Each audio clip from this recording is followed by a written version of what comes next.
منبر پر آقا علیہ السلام کا جلوہ افروز ہونا اس بات پہ دلالت کرتا ہے حدیث کی روح سے کہ وہ اجتماع کثیر تھا، انبوہ کثیر تھا، جس کے لیے منبر پہ کھڑے ہو کے خطاب فرمانا پڑا۔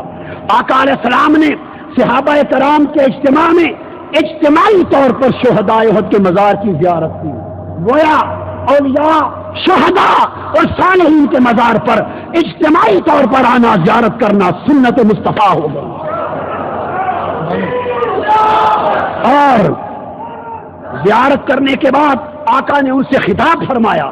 صحابی کہتے ہیں ایسا خطاب کیا لگ رہا تھا جیسے الوداعی خطاب کوئی کرتا ہے، اور فرماتے ہیں کہ للاحیاء والاموات، ہم سے بھی کر رہے تھے زندوں سے، اور مرحومین شہداء سے، قبر والوں سے بھی کر رہے تھے۔ اگر آقا علیہ السلام سمجھتے کہ قبر والے نہیں سنتے ان سے خطاب نہ کرتے، آقا نے قبر والوں سے اسی طرح خطاب فرمایا جیسے زندوں سے۔ پتہ چل گیا کہ قبر والے زندوں کی طرح سنتے ہیں۔ میں نے کہا برسبیل تذکرہ آستانوں کی بات بھی کر لیں، بات تو اور تھی۔ پھر منبر پہ تشریف لے گئے، اجتماع تھا، منبر رکھا گیا، اس پر آقا نے خطاب فرمایا۔ عرس میں کیا ہوتا ہے؟ مزار کی ایک مقرر دن پہ زیارت ہوتی ہے، اجتماع ہوتا ہے، پھر ان سے کوئی فاتحہ یا دعا کی جاتی ہے، اور پھر منبر رکھا جاتا ہے، منبر پر خطابات ہوتے ہیں۔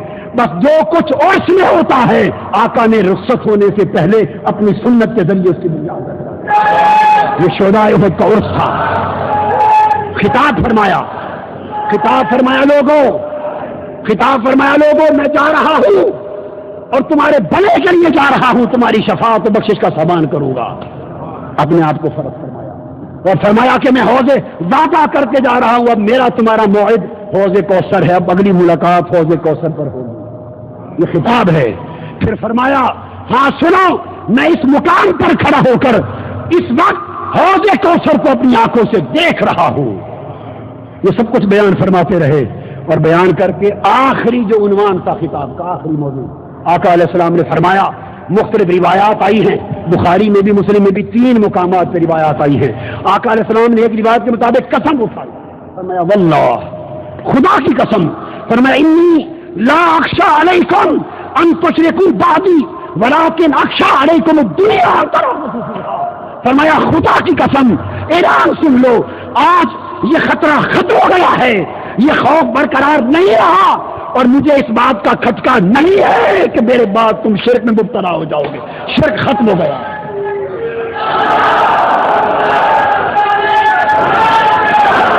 خاموش، شرک ختم ہو گیا، میرے بعد اب شرک میں تم نہیں جاؤ گے، بلکہ خطرہ اس بات کا ہے کہ دنیا پرستی میں مبتلا ہو جاؤ گے، دنیا کے حرص اور لالچ اور دنیا کے فتنے میں مبتلا ہوگے، اور پھر قتل و غارت بھی کرو گے اور تباہی بربادی کرو گے، اور پہلی امتوں کی طرح ہلاک اور برباد ہو جاؤ گے دنیا پرستی میں۔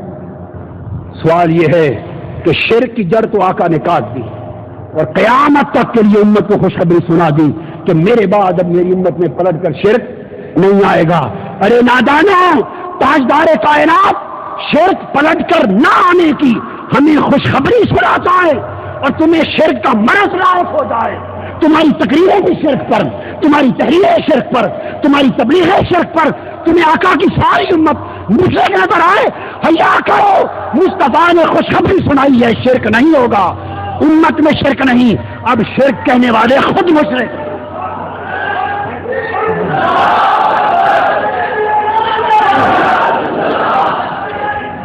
یہاں آپ کے لیے تو اتنی بات کافی تھی، اہل علم بھی ہیں، ایک نقطہ ذہن میں آ گیا، یہاں کوئی اعتراض کر سکتا ہے، تو میں نے چاہا کہ اس کا بھی جواب دیتا چلوں، بعد ازاں پریشانی بازوں کو لاحق نہ ہو۔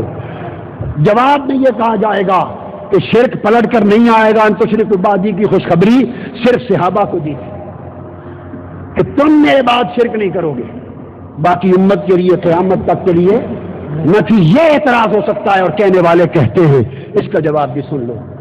آقا نے 2 باتیں فرمائی، ایک فرمایا کہ میرے بعد شرک نہیں ہوگا، دوسرا فرمایا کہ میرے بعد تم اخشى علیکم الدنیا، جیسے فرمایا انی لا اخشى علیکم الشرک، مجھے تم پر اب شرک کا خوف نہیں رہا، اس طرح فرمایا ولکن اخشى علیکم الدنیا، اور دنیا کی فتنہ پروری اور قتل و غارت گری کا، ایک چیز کا نفی کی، ایک چیز کا اس بات کیا، ارے ظالموں، اگر تم آقا کی خوشخبری کو، عدم شرک کی خوشخبری کو فقط صحابہ تک محدود کر دو، اس سے بڑا ظلم نہ ہوگا؟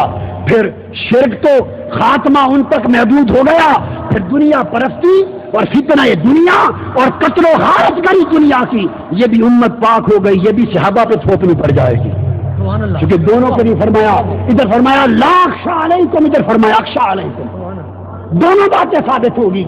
اگر صحابہ تک محدود ہے شرک کا نہ ہونا، تو پھر اس کا مطلب ہے سارے صحابہ استغفر اللہ دنیا پرست ہو گئے۔ ارے ظالموں، اتنی بڑی جسارت نہ کرنا، اتنی بڑی جسارت نہ کرنا۔ اور اگر کہو کہ صحابہ دنیا پرست نہ تھے، وہ عدول تھے، تو اس کا مطلب ہے کہ دنیا پرست امت بنی اور یقیناً ہم ہیں، صحابہ نہ تھے۔ اگر یہ خطرہ ہمارے لیے بیان فرمایا تو اس کا مطلب ہے شرک کی خوشخبری خاتمے کی بھی ہمارے لیے بیان کہ اب قیامت تک میری امت میں شرک پلٹ کر نہیں آئے گا۔ سن لے، اس امت پر شرک کا خوف نہیں رہا۔ یہ آقا کے وسیلے کو شرک کہنے والے جاہل ہیں، آقا کی شفاعت کو شرک کہنے والے بدتینت ہیں، آقا کے توسل کو، ندائے یا رسول اللہ کو، صلاۃ و سلام کو اور صلاۃ و سلام کے قیام کو اور یا رسول اللہ کے نعروں کو اور حضور کی حیات کو اور آقا کے پکارنے کو، ان سب چیزوں کو شرک سمجھنے والے بڑے گمراہ بھی ہیں، جاہل بھی ہیں اور خبیث الفطرت بھی ہیں اور آقا کے فیض سے محروم بھی ہیں۔